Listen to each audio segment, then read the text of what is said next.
बिस्मिल्लाहिर्रहमानिर्रहीम, अस्सलामु अलैकुम, गुड मॉर्निंग, वेलकम टू सुबह सवेरे पाकिस्तान। मैं हूं हमजा तारड़ और मैं हूं आपके साथ सैयद इकरा बुखारी। उम्मीद करते हैं आप सब खैरियत से होंगे। और मेरे साथ एक कल वाक़या पेश है जो कि मैं आप लोगों के साथ शेयर करना चाहती हूँ कि वो बहुत ज़्यादा इम्पॉर्टेंट भी है।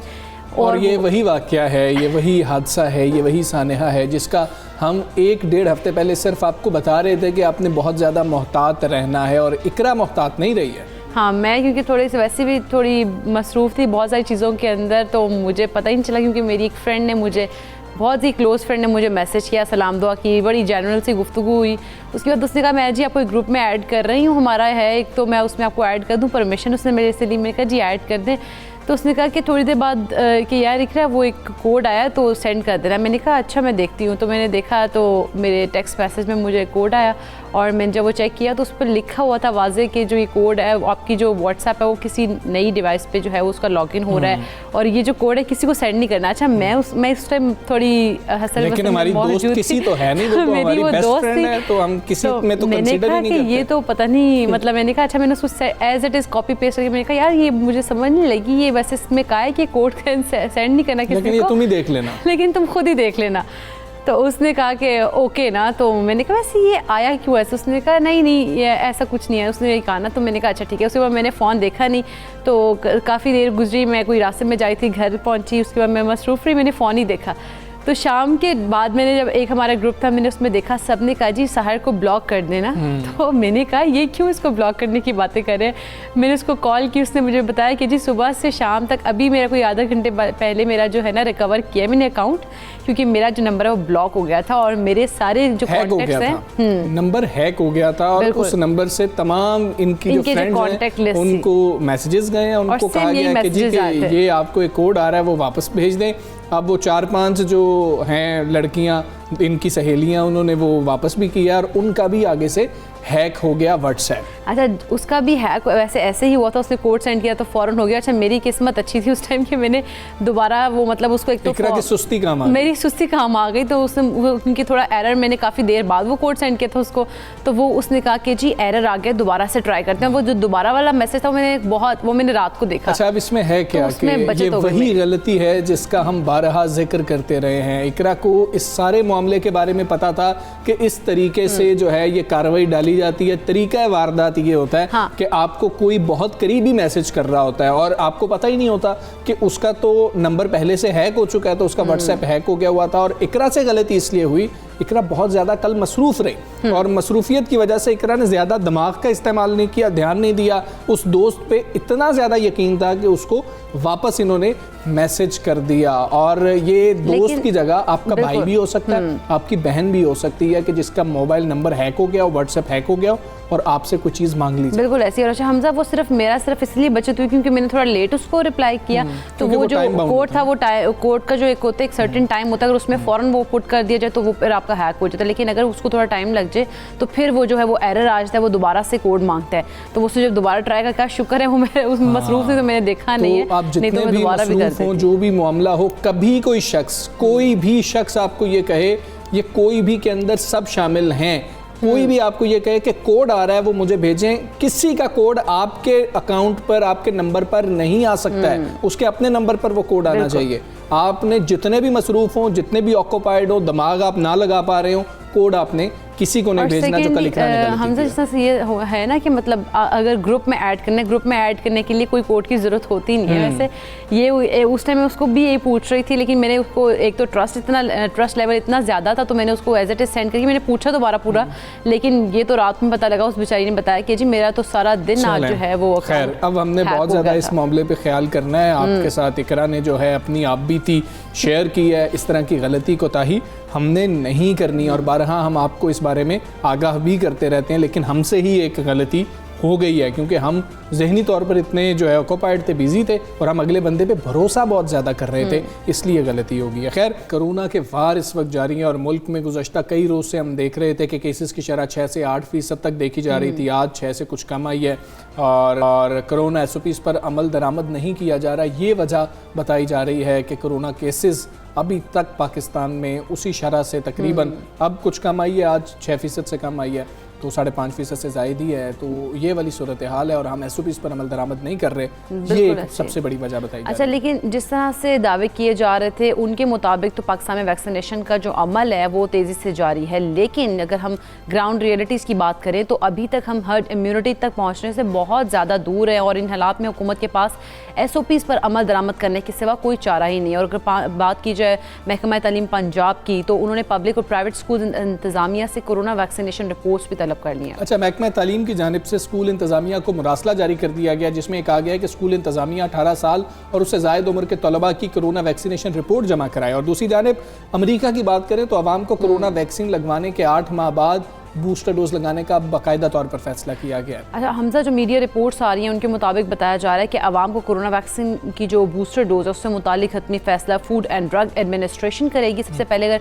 बूस्टर डोज की हम बात करें तो शोबा सेहत की कारकुनान को और उसके बाद बुजुर्ग अफराद को लगाई जाएंगी। बूस्टर डोज के बारे में पूरी दुनिया में बातचीत हो रही है, पाकिस्तान में भी बातचीत हो रही है और हर्ड इम्यूनिटी के साथ भी इसको जोड़ा जा रहा है। हम बात करेंगे, जानने की कोशिश करेंगे बूस्ट के हवाले से, हर्ड इम्यूनिटी के हवाले से, इस कॉन्सेप्ट के हवाले से अब बड़े सवालात उठ रहे हैं। हमारे साथ मौजूद हैं चेयरमैन वज़ीर आज़म टास्क फोर्स डॉक्टर ताउर रहमान साहब। डॉक्टर ताउर रहमान साहब, अस्सलाम वालेकुम, गुड मॉर्निंग सर। सबसे पहले तो हर्ड इम्यूनिटी की बात कर लेते हैं। हर्ड इम्यूनिटी के हवाले से अब जो नई बहस छिड़ गई है वो ये है कि अगर दौरानिया बढ़ता जाएगा, आपको ज़्यादा लोगों को वैक्सीनेट करने तक, 70% लोगों को वैक्सीनेट करने के लिए दौरानिया बहुत ज़्यादा हो जाएगा, तो जिनको शुरू में वैक्सीनेट किया गया था शायद उनकी इम्यूनिटी कम होना शुरू हो जाएगी, उनको दोबारा से वैक्सीनेट करना पड़ेगा। तो हर्ड इम्यूनिटी तो इस तरह से बड़ा मुश्किल हो जाएगा अचीव करना। वालेकुम अस्सलाम, बिस्मिल्लाहिर्रहमानिर्रहीम। जी बिल्कुल आप सही फरमा रहे हैं, क्योंकि जो आपके पास जिन लोगों को 6 महीने या 8 महीने बाद जो आपके, तो फिर आपके पास जो एंटीबॉडीज़ हैं वो कम हो जाती हैं जिस्म के अंदर, तो यकीनन हर्ड इम्यूनिटी मुश्किल हो जाएगी अगर एंटीबॉडीज़ आपके जिस्म के अंदर नहीं होंगी। इसी वजह से बूस्टर डोज की अब बात हो रही है कि क्योंकि ये पहली दफ़ा है कि हमें पता सही नहीं है कि आपके कितने दिन बाद, लॉन्ग टर्म ट्रायल्स तो हुए नहीं, तो ये शॉर्ट टर्म ट्रायल्स की बुनियाद पर इमरजेंसी की यूज़ के ऊपर ये वैक्सीन सारी आई हैं, कितने अरसे तक ये आपके जिस्म में मुदाफ़ियत रहती है और कब आपको बूस्टर डोज की ज़रूरत होती है, ये सिर्फ वक्त बता रहा है। और जब आप टेस्ट कराते हैं अपना, पता चलता है कि आपने हालांकि वैक्सीन ले रखी है लेकिन 5-6 महीने बाद आपका अंदर एंटीबॉडीज़ कम हो गई हैं, तो फिर आपको यकीनन फिर बूस्टर डोज की ज़रूरत पड़ती है। तो इस वजह से हर्ड इम्यूनिटी में जो आपने कहा वो यकीनन मुश्किलात होंगी। और हर्ड इम्यूनिटी तो पाकिस्तान के लिए अभी दूर की बात है, क्योंकि अभी तो आपके तकरीबन 3-3.5 करोड़ अफराद को पहली डोज लगी है और 1.5 करोड़ अफराद को 2 डोजेज़ लगी हैं, जबकि आपको कोई 15-16 करोड़ लोगों को वैक्सीन लगवानी है। तो उसमें अभी 6-8 महीने लग सकते हैं पाकिस्तान के अंदर, अगर हम हर्ड इम्यूनिटी के बारे में सोच रहे हैं। लेकिन इंटरनेशनली भी अगर आप देखें तो सिचुएशन बहुत आउट ऑफ कंट्रोल है इस वक्त। पिछले आप 1 महीने के अंदर देखें तो तकरीबन 80% बढ़ोतरी हुई है कोविड पेशेंट्स की, तो घट नहीं रहा। ये पूरा का पूरा सिलसिला जो है एक्सप्लोजिव तरीके से बढ़ रहा है, चाहे वो अमेरिका हो, चाहे वो यूरोप हो। आपने देखा कल न्यूजीलैंड में दोबारा लॉकडाउन हो गया, तो बड़ी खतरनाक सूरत हाल है इस वक्त। बिल्कुल ठीक है। अच्छा डॉक्टर साहब, आपने जो अदादो शुमार हमारे साथ शेयर किए हैं उसके मुताबिक जिस तरह से आप कह रहे हैं कि हमें एक वक्त लग जाएगा, मुद्दत लग जाएगी, 6 से 8 महीने लग सकते हैं हर्ड इम्यूनिटी की जानिब बढ़ते हुए, आप रीज़न बड़ी क्या देख रहे हैं? क्या कैपेसिटी का इशू है हमारे पास, वैक्सीन उस तादाद में मौजूद नहीं है कि लोगों को लगवाई जाए, या फिर लोग लगवा नहीं रहे हैं? दोनों में से ज़्यादा बड़ा इशू क्या लगता है आपको? दोनों इश्यूज एक्चुअली अपनी अपनी जगह पे बहुत अहम हैं। बहुत सारे लोग तो अभी भी बिलीव ही नहीं करते कि कोरोना वायरस नाम की चीज़ है। वो तो हुकूमत ने कहा कि हम आपके टेलीफोन के जो सिम है वो बंद कर देंगे, तो फिर इसकी वजह से भगदड़ मची और बहुत सारे लोग जो है लगवाने की तरफ माइल हुए, वरना तो कोई लगवाने के लिए बहुत सारे लोग तैयार ही नहीं थे, ख़ासतौर पे देहातों में लोग तैयार ही नहीं थे। और दूसरा ये है कि जो वैक्सीन की अवेलेबिलिटी है वो बहुत महदूद है और जैसे जैसे वैक्सीन आ रही हैं वैसे वैसे हुकूमत लगाने की कोशिश कर रही है।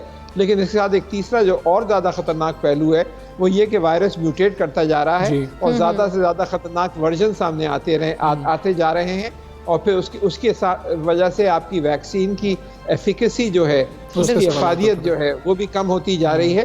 तो अब ये जो नया वेरिएंट कब आता है और उस वैक्सीन किस हद तक आपको महफूज रखती हैं, ये एक बहुत बड़ा सवालिया निशान है। अच्छा डॉक्टर साहब, जिस तरह से हम देखते हैं कि हम लोग ये सोच रहे थे कि शायद ट्रेंड्स तब्दील होंगे, लोग जो है अपनी लाइफस्टाइल का हिस्सा बना लेंगे, SOPs के ऊपर अमल करेंगे, लेकिन जिस तरह से वक्त गुजर रहा है केसेस में हालांकि हम देख रहे हैं इजाफा भी होता जा रहा है, उसके बावजूद SOPs पर अमल दरामद जो हमें वो उसमें अब कमी दिखाई दे रही है। तो गवर्नमेंट को इस सूरत हाल में गवर्नमेंट को क्या कोई एक्टिव रोल किस तरह से प्ले करना होगा अपना? गवर्नमेंट इस सिलसिले में कुछ ज़बरदस्ती तो कर नहीं सकते आप कि बाजार में कोई आदमी निकले और मास्क नहीं पहना हुआ तो आप पकड़ के जेल में तो नहीं डाल सकते। आपके पास ऑप्शंस क्या हैं? यही है कि आप मीडिया के ज़रिए आप जोर लगाएं, आप इस तरह के जैसे सिम पे पाबंदी है, वैक्सीन की तरफ ज़बरदस्ती लोगों को माइल करें ताकि उनके अंदर, लेकिन ट्रांसमिशन फिर भी होगी। वैक्सीन लगने के बाद आपको कोविड हो भी सकता है और दूसरे लोगों को फैला भी सकते हैं। और ये तो पाकिस्तान की आप बात कर रही हैं, आप अमेरिका और यूरोप में देखें जहाँ जो तालीम याफ्ता है, बहुत ज़्यादा तालीम है वहाँ पर, लेकिन फिर भी आप देखें कि वहाँ एक्सप्लोजिव ग्रोथ हो रही है, कंट्रोल नहीं कर पाए हैं सब चीज़ों के बावजूद। अब तो बच्चों को भी अटैक करने लगा है ये, क्योंकि बच्चों को तो वैक्सीन लगती नहीं है, वो तो टोटली अनप्रोटेक्टेड है। यही वजह है कि यहाँ पे हमें स्कूल भी बंद करने पड़ रहे हैं, क्योंकि ये जो जैसे जैसे ये फैलेगा इसके अलावा कोई चारा नहीं है सिवाय इसके कि आप लॉकडाउन करें, SOPs पे जिस हद तक कर सकते हैं एनफोर्समेंट करें, लेकिन वो एक लिमिटेड तरीके से कर सकते हैं, आप ज़बरदस्ती नहीं कर सकते। ठीक है डॉक्टर साहब, ये भी बताइएगा, क्या पाकिस्तान को भी जब पूरी दुनिया बूस्टर डोज का फैसला कर रही है कि हमने लगानी है या नहीं लगानी है, पाकिस्तान को भी ये फैसला जल्दी नहीं कर लेना चाहिए? क्योंकि हमने सबसे पहले जब 65 साल से ज़ायद उम्र के अफराद को वैक्सीन लगानी शुरू की थी, तो अब हम देखें तो हमें क्या उनके बारे में सोचना नहीं चाहिए कि हमें उनको बूस्टर डोज लगा देनी चाहिए? जी बिल्कुल, अगर वैक्सीन मौजूद हैं, अभी तो सवाल यही है कि आपको पहली डोज और दूसरी डोज के लिए भी वैक्सीन की सप्लाई नहीं है, बूस्टर डोज तो बाद की बात आती है। तो अगर वैक्सीन मौजूद है तो यकीनन आपको फिर बूस्टर डोज की तरफ जाना चाहिए, ख़ास तौर पे जो ससेप्टेबल पॉपुलेशन है जिसका आपने जिक्र किया, जो 60-65 साल से बड़ी उम्र के हैं, अगर वैक्सीन मौजूद है। लेकिन अभी फ़िलहाल तो आपका जो प्रायोरिटी है वो ये है कि आप पहली और दूसरी डोजेस जो हैं, जो पॉपुलेशन जो एक्सपोज हैं, उनको लगाएं ताकि आपके पास हॉस्पिटल से प्रेशर जो है वो कम से कम हो। लेकिन महीना, 2 महीने, 3 महीने के अंदर यकीनन आपको बूस्टर डोज की तरफ जाना पड़ेगा, क्योंकि जैसे जैसे टाइम पूरा होगा, 6 महीने, 8 महीने का आपके पहली डोज लगने के बाद तो आपके अंदर क़ुव्वत मुदाफ़ियत कम हो जाएगी, आपको इसकी तरफ जाना पड़ेगा। लेकिन एक चीज़ मैं आखिर में ये कहता जाऊँ कि एक बहुत बड़ा ख़तरा जो इस वक्त मंडला रहा है वो ये है कि ये उसी फैमिली का है, ये कोरोना वायरस जिस फैमिली का सार्स और मर्स थे, मिडल ईस्ट रेस्पिरेटरी सिंड्रोम। तो उसमें जो अमवात थी वो 8 से 10% थी, इसमें 1 से 2% हैं। खुदा ना खास्ता ये म्यूटेट कर और इसमें अमवात की शरह वो हो जाती है जो मर्स और सार्स में थी, तो फिर क़यामत की समा हो जाएगी। और ये क्योंकि म्यूटेट करता जा रहा है तो इस वजह से हम बहुत ही ख़तरनाक सिचुएशन में हैं कि ये ऐसी कोई म्यूटेशन ना आ जाए कि उसमें अमवात की शरह भी तेज़ी से बढ़ जाए, तो बहुत ही कंट्रोल करना बहुत मुश्किल हो जाएगा फिर मामले को।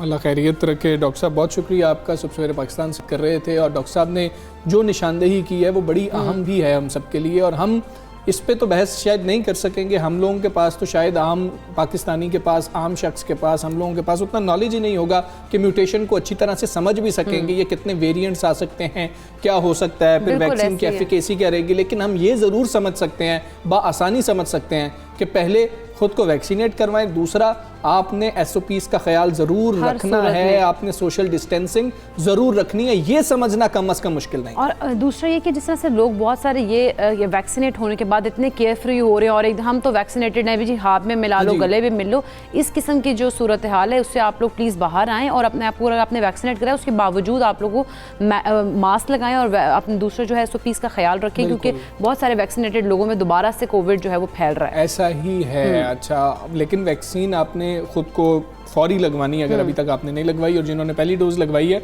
वक्त निकालें दूसरी डोज के लिए भी। कोरोना के बढ़ते केसेस की हम बात कर रहे हैं तो सूरत हाल अब मजीद ख़राब होने का अंदेशा है, इसलिए सिंध हुकूमत ने सूबे में स्कूलों को मजीद एक हफ्ता बंद रखने का ऐलान किया और सूबाई हुकाम ये कह रहे हैं कि एक हफ्ते में असातिज़ा, स्टाफ और वालिदैन वैक्सीनेशन करवाएं। अच्छा, इसके साथ स्कूल टीचर्स और बच्चों के वालिदैन को भी अपना वैक्सीनेशन जो सर्टिफिकेट है वो दिखाना होगा। और इससे कबल अगर बात करें महकमा सेहत सिंध की तो कोरोना केसेस में इजाफे का अलर्ट उन्होंने जारी किया था, जिसमें कहा गया था कि हालिया दिनों में SOPs पर अमल ना होने से कोरोना फैलाव का अब खदशा है और सिंध हुकूमत ने स्कूलों को पीर यानी कि 23 अगस्त से खोलने का फैसला किया था। वज़ीर आला सिंध के नए ऐलान के बाद स्कूल 30 अगस्त से खोले जाएंगे। वज़ीर आला ने क्या कहा आपको वो सुनाते हैं।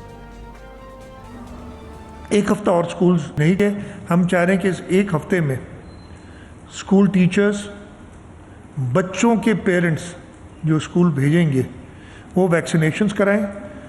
इंशाअल्लाह ताला 100% वैक्सीनेशन, यानी स्कूल का स्टाफ, टीचर्स और बाकी स्टाफ और बच्चे। अगर मैं अपना बच्चा भेजना चाहता हूं तो मुझे अपना सर्टिफिकेट दिखाना पड़ेगा। ये एक रिजीम फॉलो करके एक हफ्ते के लिए, फिर अगले हफ्ते इंशाअल्लाह हम स्कूल खोलेंगे। वज़ीर आला साहब की गुफ्तगू आपने सुनी। इसी हवाले से हम बात करेंगे all private schools management association Sindh के मरकजी चेयरमैन तारिक शाह साहब हमारे साथ मौजूद हैं। अस्सलाम वालेकुम, गुड मॉर्निंग। तारिक शाह साहब, वज़ीर आला सिंध का जो मौक़िफ़ है इस पर आप लोगों का क्या रद्द अमल है? जी बहुत शुक्रिया देखिए प्रोग्राम में ऑन बोर्ड लेने के लिए। देखिए एक तो बात यह है कि अब हम तवील अरसे से जो है वो सिंध के अंदर बिलखुसूस जो है वो बच्चों का और तालीम का लॉकडाउन जारी है।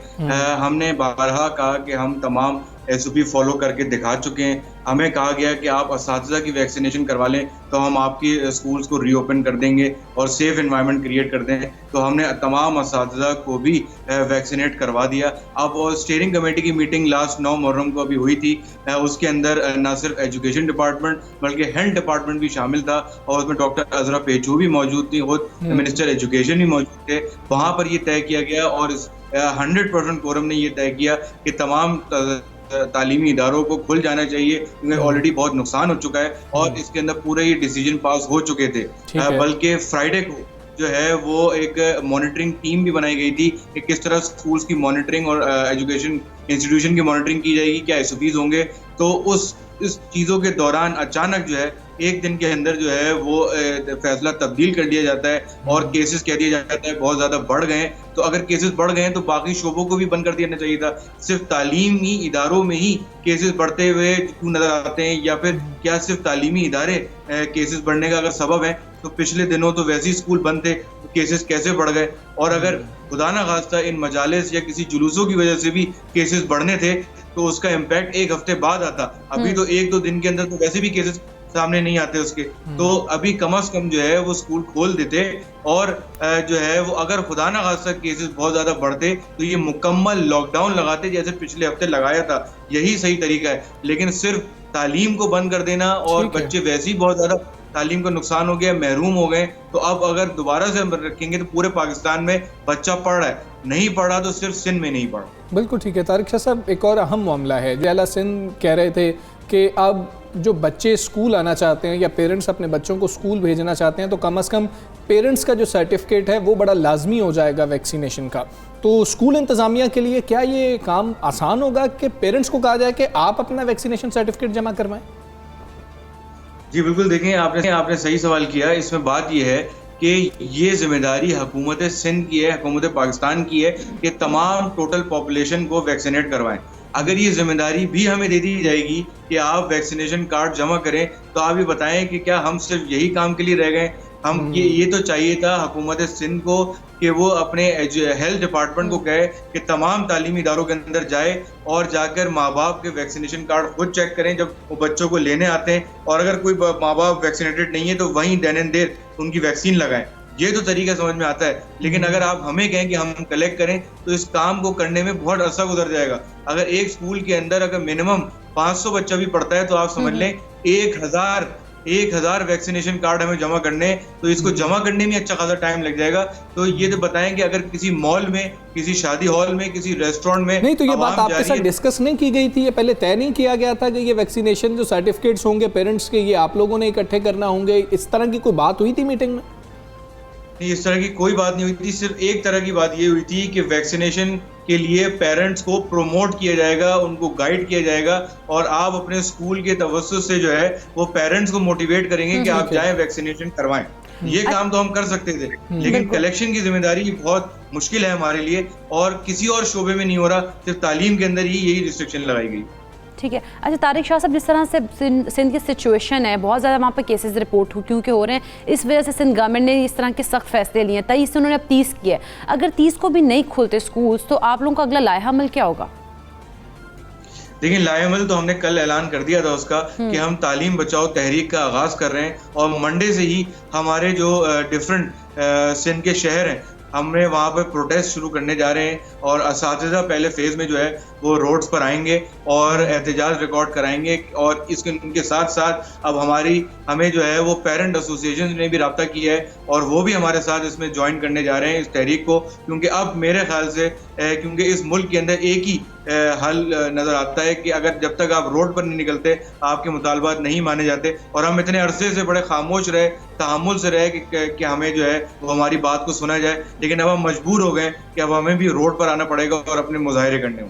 ठीक है तारिक शाह साहब, आपने पेरेंट एसोसिएशन का जिक्र किया है, उनका मौक़िफ़ क्या है ये भी ज़रा हमारे साथ शेयर कीजिएगा। वो आप लोगों के साथ बैठते हैं तो वो किन चीज़ों को इंश्योर कर रहे होते हैं? ख़ास तौर पर उनका पहला कंसर्न तो ये होता होगा कि स्कूलों के अंदर इंतज़ामात वैसे हैं या नहीं हैं जो कि गाइडलाइंस आ रही हैं गवर्नमेंट की जानिब से भी और WHO की जानिब से भी। दूसरा, क्या आप ये बात कह सकते हैं कि तमाम असातिज़ा को वैक्सीनेट कर दिया गया? देखिए, अभी तक जो हमारे पास स्टैटिस्टिक्स है जो गवर्नमेंट ऑफ सिंध ने भी कोट की है, वो है 92% जो है असातिज़ा वैक्सीनेट हो चुके हैं, और ये सिर्फ जो 8% आपको नज़र आ रहा है, ये भी बहुत जल्द जो है इसके वैक्सीनेशन कार्ड जमा हो जाएंगे। सिर्फ कलेक्शन का जो एक प्रॉपर मैकेनिज्म है उसमें डिले हो रही है, वरना तो ये मेरे हिसाब से तो मेजॉरिटी जो है वो असातिज़ा वैक्सीनेट हो चुके हैं। अच्छा, यहाँ पर एक सवाल ज़िमनी क्वेश्चन ले लीजिएगा कि ये फुली वैक्सीनेटेड है या पार्शियली वैक्सीनेटेड है? एक वैक्सीन लगवाए हुए असातिज़ा या दो? फुली। ये फुली वैक्सीनेटेड असातिज़ा है, 8% पार्शियली वैक्सीनेटेड है, उनका भी डेटा इकट्ठा किया जा रहा है। दूसरी चीज़ ये है कि जो पेरेंट की आपने बात की, देखिए पेरेंट एसोसिएशन जो है वो हमारे साथ अब ऑन बोर्ड आ रही हैं, हमें कल से रब्ता किया जा रहा है, और उनका मौक़िफ़ एक ही है कि स्कूल भी तमाम SOPs पे अमल दरामद करा रहे हैं किसी और शोबे के अगर कंपैरेटिवली, तो हम स्कूलों को सेफ एनवायरनमेंट कंसिडर करते हैं। सेकेंडली, उन्होंने ये भी कहा कि तालीम का बहुत लॉस हो चुका है, उनके बच्चों का बहुत लॉस हो चुका है, और ऑनलाइन एजुकेशन एक टेम्परेरी सोल्यूशन जरूर था, परमानेंट नहीं है, और इस कोविड के अंदर हमें बच्चों को पढ़ाना भी है और सेफ। बिल्कुल ठीक है तारिक शाह साहब, आपका सुबह सवेरे पाकिस्तान से आप बात कर रहे थे, जो कंसर्न्स हैं वो आपने सुने हैं, और जो ये शर्त है सिंध हुकूमत की जानिब से कि स्कूल इंतज़ामिया जो पेरेंट्स के सर्टिफिकेट हैं उनको भी इकट्ठा कर रही होगी, ये कुछ मतलब कि इतना आसान मामला नहीं होगा स्कूल इंतज़ामिया के लिए कि वो किस किस चीज़ को देखें कि पहले ही तालीम का इतना ज़्यादा नुकसान हो गया। और दूसरा जो इसमें ज़्यादा परेशान कुन बात है वो ये है कि आपस में बातचीत नहीं हो रही है, कि जो वो कह रहे हैं मीटिंग में बात होती है वैसे फैसले सामने नहीं आ रहे होते हैं, वो फैसले सामने आते नहीं। खैर, हम उम्मीद करते हैं कि ये दोनों साइड्स की जो चीज़ें वो बेहतर हों और जो बच्चों की तालीम का जो खर्च है वो ना हो। हमें यहाँ पे ब्रेक लेनी है, ब्रेक के बाद वापस आते हैं। Stay with us.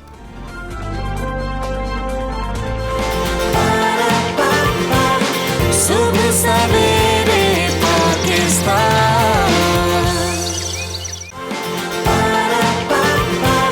सुबह सवेरे पाकिस्तान।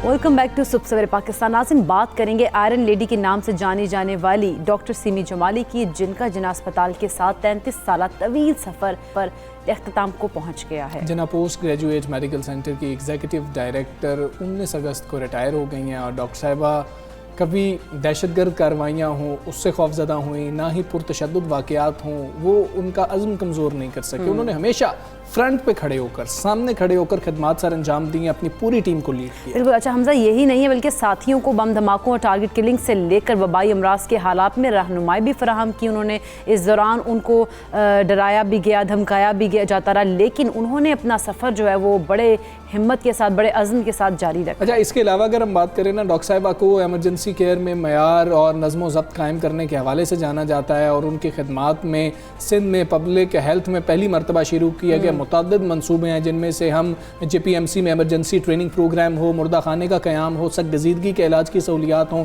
इन सब का जिक्र करें। और जब भी कोई सानहा हुआ है, हमारी ये कोशिश होती थी कि डॉक्टर साहिबा से सबसे पहले राबता हो सके, डॉक्टर साहिबा से जान सकें कि इस वक्त असल सिचुएशन क्या है, और हम डॉक्टर साहिबा से राबता होने का इंतज़ार करते रहते थे कि हमें एक्यूरेट जो एक्चुअल सिचुएशन, फैक्चुअल सिचुएशन है, वो डॉक्टर साहिबा बताएंगे। अच्छा, अपनी खिदमात के एवज़ उन्होंने मुतादिद आलमी अवार्ड्स हासिल करने समेत कई मुल्की एजाज़ भी अपने नाम किए हैं, जिनमें तमगा इम्तियाज़ और वुमेन अचीवमेंट अवार्ड्स भी शामिल हैं। डॉक्टर सिमी जमाली को कोरोना वबा के दौरान अपनी फ़राइज़ मनसबी बेहतरीन अंदाज में संभालने पर ग्लोबल हीरोज़ की फहरिस्त में भी शामिल किया गया था। बिल्कुल, उस वक्त हमने आपकी बात भी करवाई थी, हमने गुफ्तगू भी की थी, उनको मदऊ भी किया था। और नवंबर 2020 में डॉक्टर सिमी जमाली को कैंसर की तशखीस भी हुई थी, लेकिन वो अपने फ़राइज़ मनसबी से 1 इंच भी पीछे नहीं हटी और वो अपना काम सर अंजाम देती रही हैं। खा कोई भी हालात क्यों ना हो, हमें डॉक्टर सिमी जमाली हमेशा फ्रंट पे नजर आएंगे। बिल्कुल, इसी सारी अब हम डॉक्टर सिमी जमाली से हम बातचीत कर लेते हैं। अस्पताल की साबिक एग्जीक्यूटिव डायरेक्टर हैं मोहतरमा सिमी जमाली साहिबा। अस्सलाम वालेकुम, गुड मॉर्निंग। डॉक्टर साहिबा, पहले तो अपनी सेहत से मुतालिक बताइएगा, और जिस तरह से 33 साल आपके जो है इस आपकी जितना आपने काम किया और JPMC को आपने ज्वाइन किया था, उसके बाद आपने अब क्या सोचा अपनी सारी ज़िंदगी इसी अस्पताल में आवाम की खिदमत की, अब मतलब जिस तरह से अब आप रिटायर हो गई है, कैसा महसूस कर रही हैं? जी अल्हम्दुलिल्लाह, बहुत बहुत शुक्रिया सबसे पहले तो मुझे इनवाइट करने के लिए। जी डॉक्टर साहब। और मैं समझती हूँ कि 33 साल का तवील सफ़र जो है अब इख्तिताम पजीर हुआ। जी मैं बहुत खुश भी रही इस सफ़र में और जो कुछ मैं कर सकी मेरे बस में जो था वो मैंने सब कुछ किया। जी डॉक्टर साहबा, आप सबसे पहले तो मुबारकबाद की मुस्तहिक हैं। इतना बेहतरीन करियर, और ऐसा करियर कि जो हर शख्स को बहुत ज़्यादा जो है अट्रैक्ट कर रहा होता है कि इस तरीके से खिदमत की जा सकती है। और हम आपके सफ़र के बारे में जानना चाहेंगे कि जब सफ़र का आगाज़ था, उसके इख्तिताम के बारे में तो शायद कोई भी नहीं सोच रहा होता। जो कुछ सोचा था आपको लगता है वो अचीव कर लिया, हमें तो लगता है बहुत ज़्यादा उससे अचीव कर लिया जो आपने सोचा होगा। जी, अल्लाह की बड़ी रहमत रही मेरे ऊपर, और मैं बहुत खुश हूँ कि बहुत खुश असलूबी से ये काम अंजाम हुआ। और जब मैं वहाँ पर आई थी तो I was a very young doctor, लेकिन अब जो है जब जैसे जैसे उम्र बढ़ती है आदमी और ज़्यादा मैच्योर हो जाता है और ज़्यादा अपने फ़राइज़ जो हैं अच्छी तरह से अदा कर सकता है।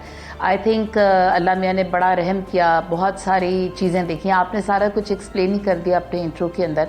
और कराची के वो बहुत बुरे कठिन लम्हात भी हमने देखे, बम धमाके भी देखे, यहाँ तक कि हमारे अपने ऊपर धमाका हो गया हमारे हस्पताल के ऊपर। लेकिन आई डोंट थिंक कि one should learn to shy away from duty. बहुत मुश्किल मरहलात भी आए, लेकिन बहुत रिवॉर्डिंग लगा मुझे।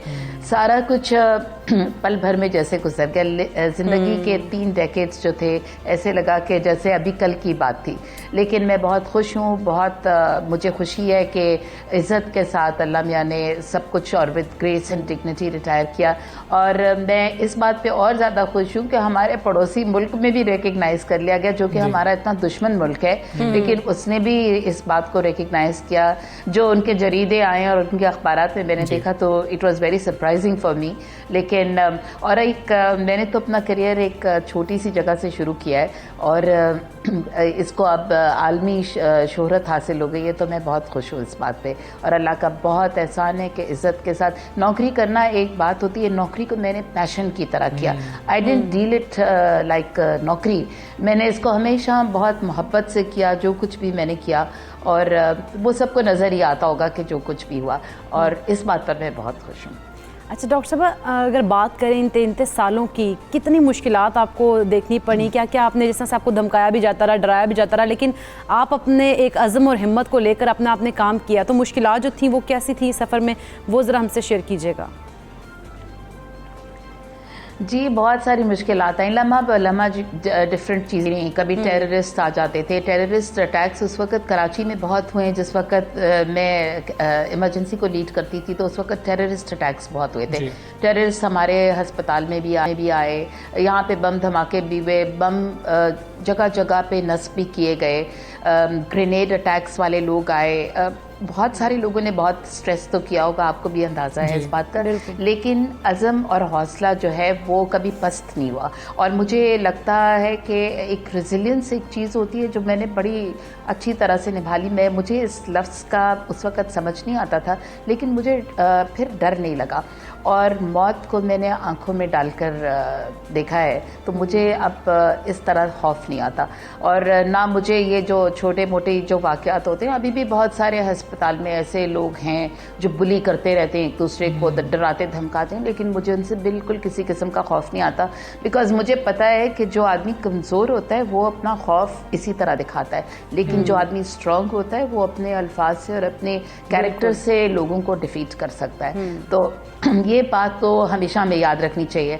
और मेरा एक पैगाम होगा हर पाकिस्तानी के लिए और हर पाकिस्तानी खातून के लिए भी कि अपना दिल जमई से काम करें, अपना दिल लगा के काम करें। I don't think there is anything that can defeat you.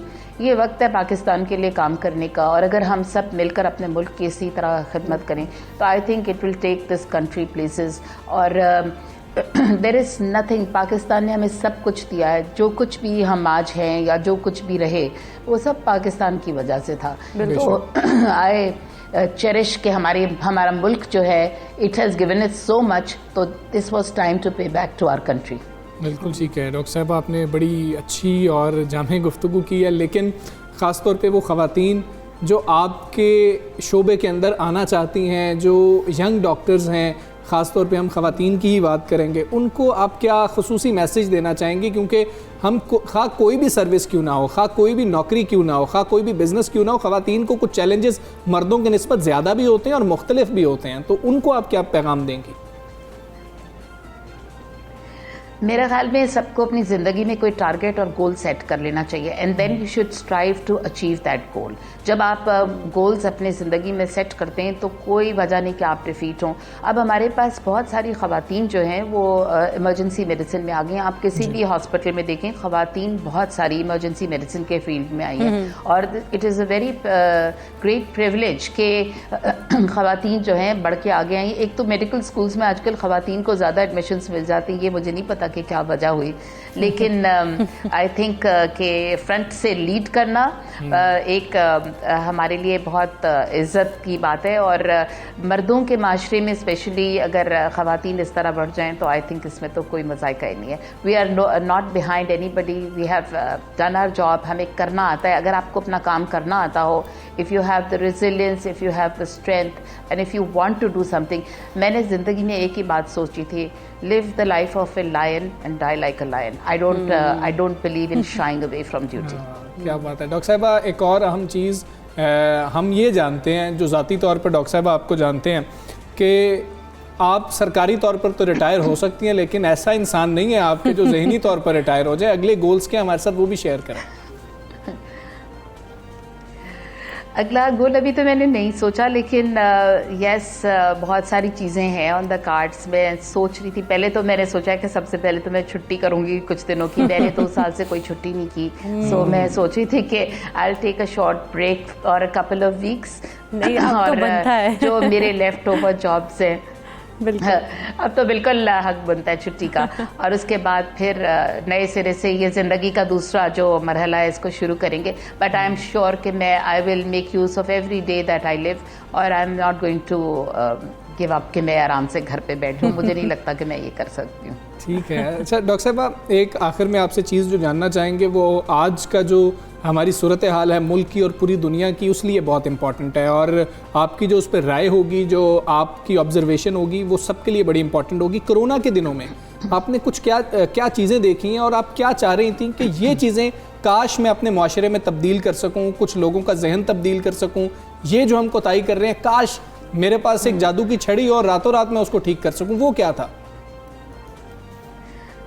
सबसे पहले तो मुझे जिस बात पर बड़ा अफसोस होता था और वो था सोशल मीडिया। सोशल मीडिया पे लोगों ने वायरल कर दी चीज़ें इस कोविड के ख़िलाफ़, कोविड के बारे में गलत फहमियाँ डालना लोगों के जहनों में, और ये कुछ बस रच गया लोगों के दिमाग में कि कोविड कोई चीज़ ही नहीं है। तो लोगों ने जो एहतियाती तदाबीर थी वो नहीं की। तो मैं समझती थी कि ये सबसे अच्छी बात ये होती कि अगर कोविड को लोग पॉजिटिवली बात करते और बताते कि भाई ये बीमारी है और इसको इस तरह हमने करना है। हालांकि टीवी और मीडिया ने तो बड़ा अच्छा काम किया, लेकिन सोशल मीडिया ने बड़ी मार दी हमें, और वैक्सीनेशन के ख़िलाफ़ एक मुहिम जारी हो गई। जिस तरह आपको याद होगा कि पोलियो के वक्त में हुआ करता था कि पोलियो के कतरे ना पिलाएं लोगों को, इस तरह की बातें लोग करते थे। तो मेरे ख्याल से ये बात हुई इसमें कोविड के अंदर, और लोगों को पहले यकीन नहीं था कि ये कोई बीमारी है। फिर जब यकीन हुआ तो बहुत सारी कीमती जानों का ज़िया हो गया, और फिर उसके बाद वैक्सीनेशन के ख़िलाफ़ एक मुहिम उन्होंने जारी कर दी, शुरू कर दी सोशल मीडिया के ऊपर। ये भी बातें ठीक नहीं थी, और लोगों को अगर बताएं और बगैर सोचे समझे सोशल मीडिया पे ये मैसेजेस फॉरवर्ड हो जाते हैं। तो मेरा ख्याल में ये चीज़ें नहीं होनी चाहिए थी। अगर हमें हर्ड इम्यूनिटी पैदा करनी थी तो हमें SOPs को फॉलो करना ही होगा, अब भी करना होगा, और वैक्सीनेशन करनी होगी। और दुनिया भर में तो अब बूस्टर डोजेस भी शुरू हो गए, और मेरे ख्याल से जो इम्यून कॉम्प्रोमाइज लोग हैं उनको पाकिस्तान में भी कोविड का बूस्टर लगना चाहिए। पर पहली बात तो ये है कि कोविड की वैक्सीनेशन तो हो ना, पहले सारे लोग वैक्सीनेट हो, उसके बाद हम बूस्टर्स की बात करेंगे।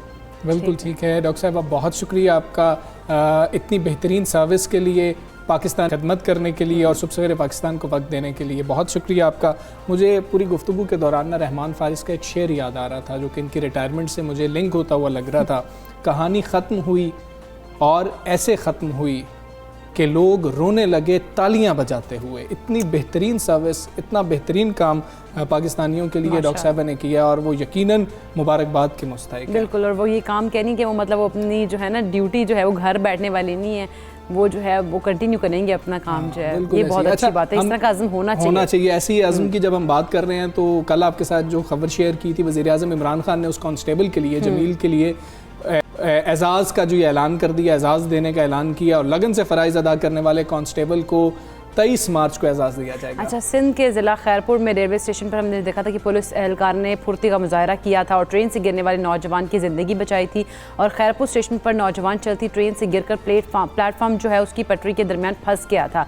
जैसे ही नौजवान ट्रेन से गिरा तो पुलिस कांस्टेबल जमील अहमद फुर्ती का मुजाहरा करते हैं, उसके जानिब लपकते हैं और उसको बचा लेते हैं। लेकिन वज़ीर-ए-आज़म इमरान खान ने उसकी वीडियो भी शेयर की थी और अब कहा है कि उसको जो है वो एजाज़ भी दिया जाएगा। ये बहुत अच्छी बात है, और 23 मार्च को एजाज़ दिया जाएगा कि उन्होंने इतना ज़बरदस्त काम किया, अपनी ड्यूटी को उन्होंने बड़े अच्छे तरीके से वाकई ये वो मकाम है जिस तरह से वज़ीर-ए-आज़म साहब ने ट्वीट की थी कि जहाँ फ़र्ज़ मुक़द्दस बन जाता है। तो क्या बात है, और ये जो एजाज़ मिल रहा है इस पर हम सारी बहुत खुश हैं, आप लोग भी खुश होंगे, और अपनी जो भी आप जॉब कर रहे हैं ना उसको बेहतरीन तरीके से अदा कीजिए। हम एक ब्रेक लेंगे, के बाद वापस आते हैं। Stay with us.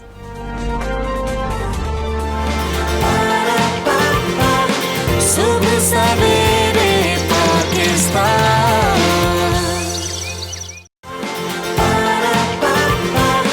सुबह सवेरे पाकिस्तान।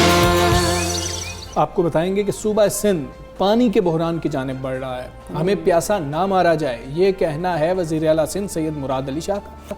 बिल्कुल, उन्होंने गुज़श्ता रोज़ कराची में न्यूज़ कॉन्फ्रेंस किया और उसमें उन्होंने एक बार फिर से वफाक के खिलाफ शिकवे और शिकायत की जो पटारी है वो खोल दी। मुराद अली शाह का मौक़िफ़ ये था कि सिंध को दीगर सूबों के मुकाबले पानी की दुगनी किल्लत का जो है उसका सामना करना पड़ रहा है, और एहतजाज उन्होंने कहा कि इरसा और वफाकी हुकूमत के खिलाफ हम मतलब ये बात कर रहे हैं। उन्होंने एहतजाज किया और वफाक और इरसा से मुतालबा भी किया है कि हमें पानी का सही हिस्सा दिया जाए। अगर इरसा अपनी मर्जी से फैसले करता रहा तो ये बहरान शहरों में पीने के पानी तक पहुंच जाएगा। उन्होंने बताया कि केंजर झील में पानी की सतह 47.2 क्यूसेक है, और कोटरी बैराज की अगर बात कर ली जाए जो 36,000 क्यूसेक पानी आ रहा है, जो एक हफ्ते बाद मजीद कम हो जाएगा। अच्छा, वज़ीर आला सिंध जो है उन्होंने ये भी कहा, ग्रीन लाइन मनसूबे के हवाले से भी उन्होंने बात की। उनका मुकम्मल ना होने पर भी उन्होंने एतराज़ है हम लोगों को, और ये मनसूबे की जो बसेस थी उन्होंने कहा कि हमारे पास तो 3 साल पहले ही आ जानी चाहिए थी। इसी तरीके से सिंध के लोगों के साथ उन्होंने कहा कि दुश्मनी की जाती है। अच्छा, खैर वज़ीर आला ने यह भी इल्ज़ाम लगाया कि पंजाब समेत दीगर सूबों में वफाक बड़े बड़े मंसूबे बना रहे हैं, हमारे यहाँ काम सिर्फ गलियों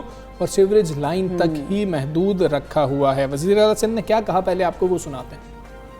अभी का पानी एग्रीकल्चर छोड़े, इन इलाकों में पीने का पानी भूल जाए, इसलिए कि डेड लेवल पे आ जाएगा, तकरीबन डेड लेवल पे 4 फुट इसका डेड लेवल है, और जब डेड लेवल पे आ जाएगा पानी इधर से ड्रॉ नहीं कर सकेंगे, तो ये सारा इलाका जो पीने के पानी के लिए चोटियारी रिजर्वायर पे डिपेंड करता है, वहां से पानी नहीं दे सकेंगे। 3 साल इस हुकूमत को आ गए, अब ये कह रहे हैं कि जी बसें आ गई, बसें चढ़ रही हैं, बसें उतर रही हैं, बसें चल रही हैं, अभी बसें शिप पे पहुंचेंगी, अब जहाज में आएंगी, फिर बस की लोकेशन देंगे, फिर बस की तस्वीरें खींचेंगे।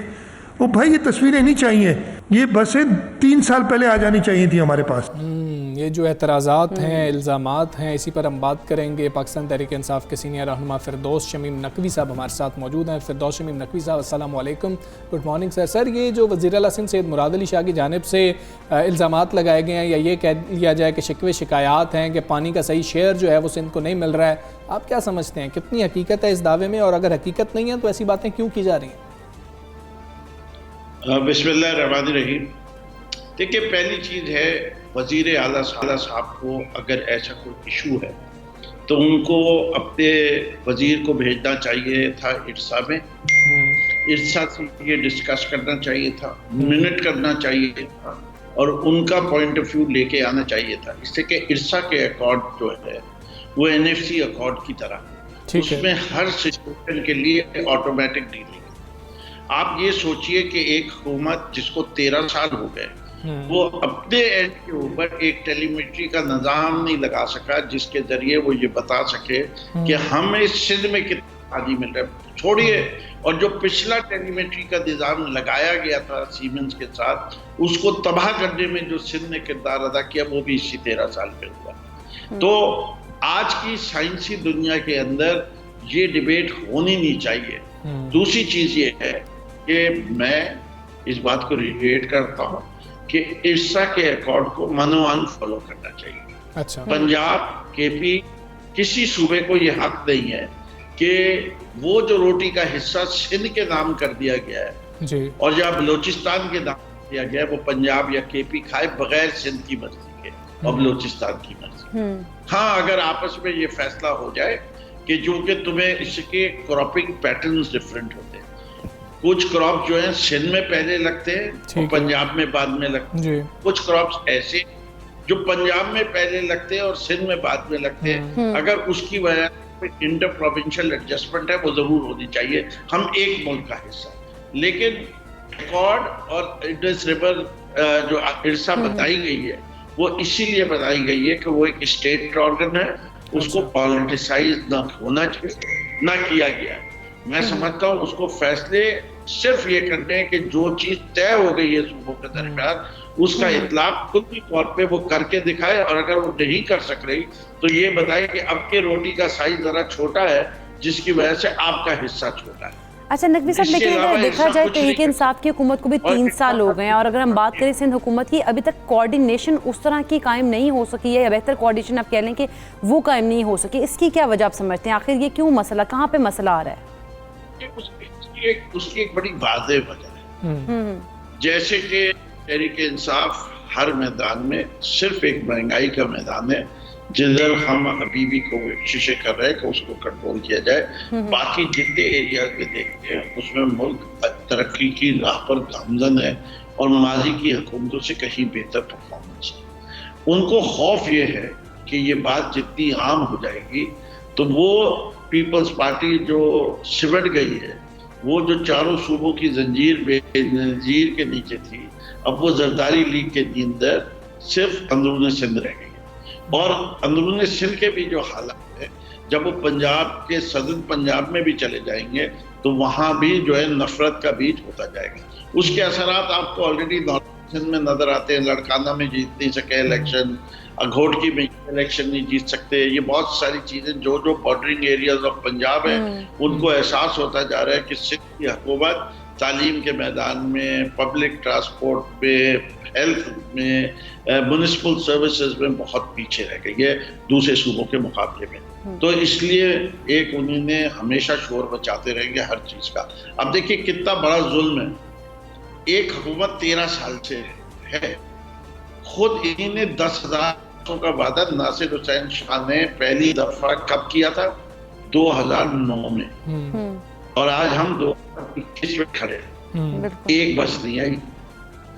और ये ग्रीन लाइन की बसों की बात कर रहे हैं, जो कि ओरिजिनल कॉन्ट्रैक्ट कह रहा हूँ, अगर झूठ बोलता हूँ तो मैं रिजाइन कर दूँ और तुम रिजाइन कर देना, के एग्रीमेंट के तहत बसें जो थी ओरिजिनल उसमें और आईटीएस सिस्टम सिर्फ हुकूमत को बनाना था। जब 2019 तक इन्हें नहीं बनाया तो 2019 में हमने जिम्मेदारी ली और इंशाल्लाह हमें पूरा यकीन है कि सितंबर के महीने में तो बसें आ गई है, चढ़ गई हैं जहाज पे, बहुत इनके तस्वीरों को दिखा दी। अब इनको फिक्र होनी शुरू हुई है तो अब ये उसके ऊपर भी बातचीत कर रहे हैं, लेकिन इनकी वो रेड लाइन, वो येलो लाइन, वो ब्लू लाइन, बिल्कुल ठीक। लेकिन अच्छा, फिरदौस शमीम नकवी साहब, एक और मामला भी है। वज़ीर आला सिंध कह रहे हैं कि वफाक जिस तरह के मंसूबों का ऐलान जो है बाकी सूबों के लिए कर रहा है, पंजाब के लिए कर रहा है, खैबर पख्तूनख्वा के लिए कर रहा है, या इवन बलूचिस्तान के लिए कर रहा है, सिंध में तो सिर्फ आप सीवरेज के ऊपर ध्यान दिया हुआ है, वफाक ने गलियों की बात कर रहे हैं। उनको ये बड़ा इख्तलाफ है आपसे, क्या चाहते हैं वो लोग कि सिंध में क्या करे वफाक? अच्छा जी, मुझे एक चीज़ बताइए, आप भी सिंध के रिहायशी हैं या नहीं है पता नहीं, लाहौर से बात कर रहे हैं। अगर आपकी गली पिछले 25 साल से नहीं बनी और मैं कहूँ कि मैं एक बहुत बड़ा ML1 का मंसूबा कर रहा हूँ, तो आप कहेंगे मुझे इससे क्या, मेरी घर की घड़ी में पड़ी गई, मेरे घर के आगे से कूड़ा नहीं उठता, मेरी सीवरेज लाइन जो है वो नहीं डली हुई, मेरी गली में सीवरेज का पानी खड़ा हुआ है। अगर हमने आके ये काम करने की जरूरत क्यों पड़ रही है? क्योंकि सूबा नहीं कर रहा कहीं, क्योंकि बल्दियाती निजाम फेल हो चुका है इस सूबे के अंदर। बाकी सूबों में हमें जाके ये काम करने की जरूरत क्यों नहीं है? नीड्स के लिहाज तो पहले नीड यही है ना। देखिए, इंसानी नीड्स भी हैं। सबसे पहले आपको पता है कि आपको जो भी आप कमाते हैं उसे सबसे पहले काम आप क्या करते हैं? पहले कहते हैं कि अच्छा जी मुझे खाने को मिल जाए कि मैं जिंदा रहूं, फिर आप कहते हैं मैं तन पे कपड़ा ले, फिर उसके बाद आप कहते हैं घर के लिए छत कर दूं। इसीलिए ने रोटी कपड़ा मकान दिया था। इसी तरीके से बड़े प्रोजेक्ट से पहले लोग अपनी बुनियादी सहूलतें मांगते हैं, इसीलिए उसको बुनियादी सहूलत कही गई है। अय्याशी तो बात की बात है, पहले बुनियादी सहूलतें हैं। अगर बुनियादी सहूलतें हैं तो मुझे जवाब दे दो कि सिंध का 72 लाख बच्चा स्कूल से बाहर क्यों है? जाता ही नहीं है, मौका ही नहीं है। सिंध के प्राइमरी स्कूल से सेकेंडरी स्कूल तक 80% ड्रॉप आउट रेट क्यों है? चीटिंग का क्यों चल रहा है इसमें? यहाँ नक्शे क्यों नहीं अप्रूव होते बिल्डिंगों के 2-2 साल तक? कितनी चीजें, बसें यहाँ नहीं आई। कराची शहर, हैदराबाद शहर, सक्कर शहर, इसमें कोई बस ऐसी नहीं है जो एयर कंडीशनर नहीं हो और पब्लिक ट्रांसपोर्ट पे हो। ठीक है ही नहीं। लाहौर में एक बस ऐसी नहीं है जो एयर कंडीशन ना हो। फर्क देख रहे हैं? अब लाहौर पाकिस्तान का हिस्सा है या नहीं है? कल लाहौर को मरकज बना था माजी में। ये कोई आज की बात नहीं है। लाहौर में ये चीज अचीव हो गई थी आज से कोई 4-5 साल पहले के। लाहौर में तमाम नॉन एयर कंडीशन बसेस हटा दी गई।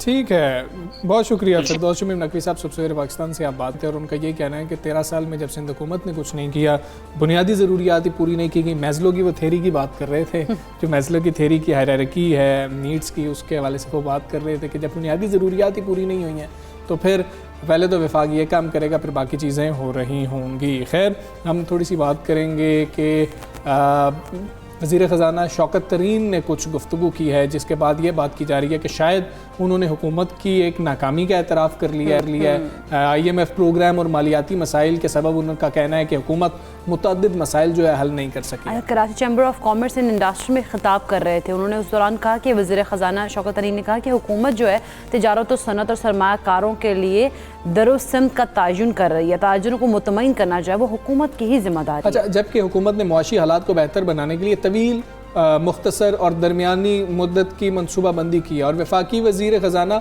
शौकत तरीन का कहना था कि हुकूमत की मुआशी पॉलिसियाँ बेहतर होंगी तो सरमायाकारी होगी। बिल्कुल, और इसके साथ साथ अगर बात की जाए बजट में ताजरों को सहूलियात दी गई हैं, हुकूमत ताजरों के मसाइल के हल के लिए कोशां भी है और उनका कहना था कि तरक्की के लिए ज़रूरी है कि सब टैक्स दें, ये बहुत ज़्यादा ज़रूरी है। शौकत तरीन साहब ने क्या गुफ्तगू की है आपको वो सुनाते हैं।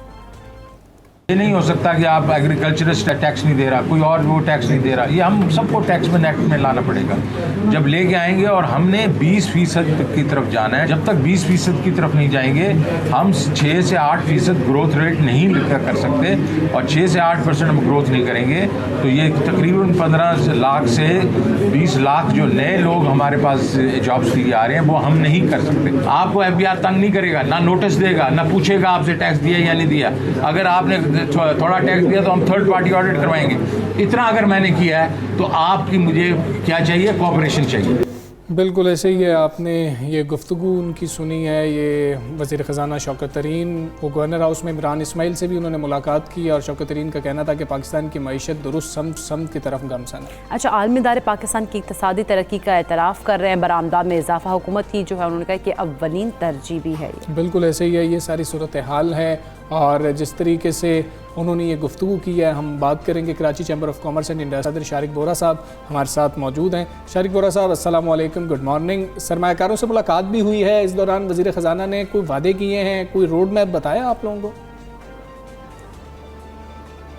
जी गुड मॉर्निंग, वालेकुम अस्सलाम। वज़ीर ख़जाना कल FPCC में आए थे, फेडरेशन ऑफ पाकिस्तान में, और मैंने भी उनकी वो तकरीर जो है वो TV पे सुनी थी, देखी थी।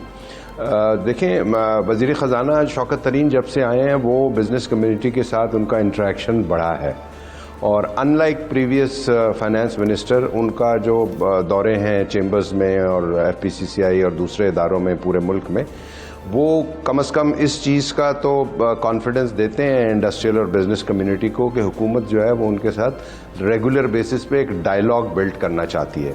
और वो हमेशा अपनी गुफ्तगू में यही कहते हैं कि जी हम आपको टैक्स जो मशीनरी है FBR वो आपको परेशान नहीं करेगी, rest assured. But I think कि उनकी जो एश्योरेंस है वो प्रैक्टिकली लोगों का ये कहना है, हमारे मेंबर्स का ये कहना है कि वो अभी तक उनकी एश्योरेंस के जो फ्रूट्स हैं वो नज़र नहीं आ रहे। इसका मतलब ये है कि वज़ीर ख़जाना जो हैं वो कम्युनिटी को तो कहते हैं कि आपको FBR परेशान नहीं करेगी, लेकिन FBR के जो नोटिसेस हैं या दूसरे जो हरबे हैं वो कंटिन्यूसली हो रहे हैं। अब जहाँ तक सवाल ये है कि क्या हुकूमत ने कोई लॉन्ग टर्म मनसूबाबंदी की है, कोई पॉलिसी मेकिंग की है, मैं समझता हूँ कि लॉन्ग टर्म मनसूबाबंदी तो नहीं हुई। शॉर्ट टर्म में जो कोविड की वजह से हुकूमत ने इकदाम किए हैं उसकी वजह से मईशत में पॉजिटिविटी आई है। तो आप अंदाज़ा कर सकते हैं कि अगर शॉर्ट टर्म की वजह से चीज़ें इतनी बेहतर हो गई हैं तो अगर लॉन्ग टर्म की तरफ अब चले जाएं, यानी कि बाकी जो कंसोलिडेट तो कर लिया इन 2-3 सालों में और बहुत अच्छा कर लिया in spite of Covid, but point ये है कि क्या अब इस कंसोलिडेशन की जो बुनियाद रखी गई इस इमारत कैसी बनेगी, how this consolidation process would suit and benefit Pakistan. तो ज़रूरत इस चीज़ की है कि अब फौरी तौर पर एक लॉन्ग टर्म प्लानिंग की जाए, जिसमें कि सबसे इम्पोर्टेंट जो लॉन्ग टर्म प्लानिंग है वो इंडस्ट्रियल पॉलिसी की होगी। देखिए, जब तक पाकिस्तान के एक्सपोर्ट सरप्लस नहीं होगा तो हमारा जो ख़तरा है इस वक्त सबसे बड़ा वो ये है कि करंट अकाउंट डेफिसिट जो है वो तेज़ी से बढ़ रहा है। इकॉनमी जब एक्सपेंड करेगी तो आई एम श्योर कि आपका जो करंट अकाउंट डेफिसिट है वो 22 जून में $65-70 बिलियन हो जाएगा अगर आपका ग्रोथ रेट अराउंड 5% रहता है। और वज़ीर ख़जाना ख़ुद कह रहे हैं कि पाकिस्तान का जो ग्रोथ अगर 6 to 8% नहीं होगा तो जो करंट जिस मेस में हम हैं, जिस चैलेंज में हम हैं, वो हम उससे नबर्द आज़मा नहीं हो सकेंगे।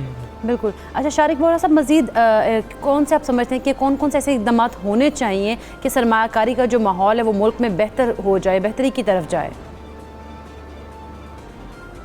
देखिए, जहाँ तक माहौल की बात है, मैं समझता हूँ कि इस हुकूमत के आने से पाकिस्तान का जो परसेप्शन है एज अ कंट्री वो डेफिनेटली पिछले सालों के मुकाबले में बहुत बेहतर हुआ है, बहुत इम्प्रूवमेंट आई है उसमें, जो बड़ी खुशाइंद बात है। अब ज़रूरत इस बात की है कि पाकिस्तान की एक्सपोर्ट की जो बास्केट है उसको बड़ा किया जाए, उसको वसी किया जाए। हमारे पास चंद ऐसी चीज़ें हैं जो हम एक्सपोर्ट करते हैं, जब तक वो एक्सपोर्टेबल सरप्लस बड़े नहीं होगा और हम नई मसनूआत, नई चीज़ें एक्सपोर्ट और नई मार्केट्स में नहीं जाएंगे, उस वक्त तक हम इस एक्सपोर्ट का जो फिगर है यहाँ पर खड़े रहेंगे और फिर वही होगा, हम उसी प्रॉब्लम में आ जाएंगे कि हमारा जो पॉलिसी रेट है वो हमको बढ़ाना होगा, फिर हमारी जो करंट अकाउंट डेफिसिट है वो बढ़ेगा और फिर हमको IMF के प्रोग्राम में जाना होगा। तो इस हुकूमत में, और मैं समझता हूँ कि जो नए फाइनेंस मिनिस्टर आए हैं इनमें ये कैपेसिटी डेफिनेटली है, इसलिए कि ये मार्केट से हम लोगों से बहुत क्लोज लिंक रहते हैं। तो हम इनको अपनी बेशुमार तजावीज़ दे रहे हैं और within times to come I am sure कि वो कराची चेंबर खासकर जो इनको फीडबैक दे रही है और उन्होंने श्योर किया है कि हम कराची चेंबर की उन तमाम तजावीज़ को लेकर फौरी तौर पर उनको कन्वर्ट करेंगे इनटू लॉन्ग टर्म प्लानिंग। तो अगर वो कर लेते हैं तो मैं समझता हूँ कि पाकिस्तान की एक्सपोर्ट भी बेहतर हो जाएंगी और पाकिस्तान की जो GDP है वो भी इम्प्रूव हो जाएगी। और सबसे अहम बात यह है कि जब मार्केट एक्सपैंड होगी तो वज़ीर ख़जाना साहब जो कहते हैं कि जी हमको नेट टैक्स पेयर्स 20% चाहिए, तो वो 20% टैक्स पेयर्स पाकिस्तान में तभी आएंगे जब पाकिस्तान की इकोनॉमी एक्सपैंड होगी। अगर इकोनॉमी श्रिंक होगी तो नेट टैक्स पेयर कहाँ से आएंगे? और ये रियलाइजेशन मैं समझता हूँ कि फाइनेंस मिनिस्टर साहब को हुआ है and this will be a great direction होगी। बिल्कुल ठीक है शारिक वोहरा साहब, ये तो गुफ्तगू होगी FPCCI में जो आए शौकत तरीन साहब उन्होंने गुफ्तगू की उसके हवाले से। एक और मामला है, छोटे जो ताजिर हैं, छोटे सरमायाकार हैं, वो बारहा ये बात करते हैं कि हुकूमत जो भी आसानियां कर रही है वो तो बड़े सरमायाकारों के लिए कर रही है, हमारे साथ तो शायद बातचीत ही नहीं हो रही होती है, ईज़ ऑफ डूइंग बिजनेस की बात होती है लेकिन हमें ये होता हुआ कहीं पर नज़र नहीं आता। उनको ये एक खलीज क्यों पाई जाती है, उनको ये एतराज़ात क्यों हैं? देखिए उनका ये एतराज़, ये खलीज, ये उनका शिकवा बिल्कुल ठीक है। और पाकिस्तान में जो SMEs हैं, स्मॉल मीडियम एंटरप्राइजेस, उनकी फाइनेंसिंग जो है वो 18% से कम होकर तकरीबन 8% रह गई है। बट आज से 3 दिन पहले आपने भी अखबारात में पढ़ा होगा और मीडिया में देखा होगा कि स्टेट बैंक ने SMEs के लिए एक 60 बिलियन की एक नई जो फाइनेंसिंग इंट्रोड्यूस की है। ऑल्दो उसमें जो उन्होंने बैंक्स, जो जिन बैंक्स के थ्रू वो फाइनेंसिंग होगी, लोन्स दिए जाएंगे, वो उनका स्प्रेड बहुत ज़्यादा है। आप देखें कि स्टेट बैंक उनको 1% पे देगा और वो 9% छोटे सरमायादारों को 10% पर देगा। बट उसमें स्टेट बैंक का ये कहना है कि इन बैंकों का चूँकि रिस्क एलिमेंट होगा, ऑल्दो स्टेट बैंक 40% जो रिस्क है नॉन पेमेंट का वो खुद अपने गले में ले रही है। अब देखना ये है कि क्या ये 60 बिलियन 60 अरब रुपए उन लोगों तक पहुंच पाते हैं जो कि SMEs हैं, और क्या जो हमारे बैंक्स हैं, शेड्यूल्ड बैंक्स जो 5 बड़े बैंक हैं, क्या वो वाकई इस लोन को पाकिस्तान की मईशत में कामयाबी से इस्तेमाल करते हैं कि नहीं?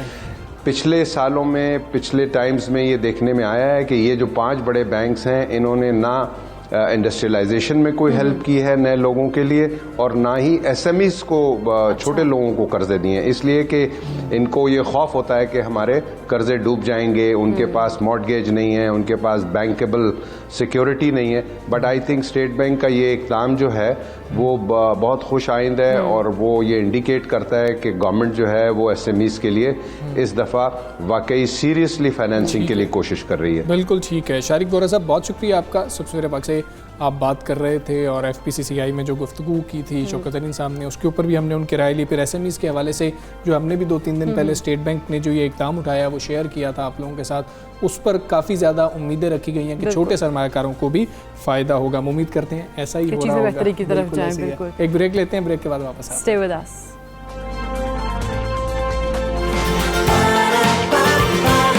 सुबह सवेरे पाकिस्तान,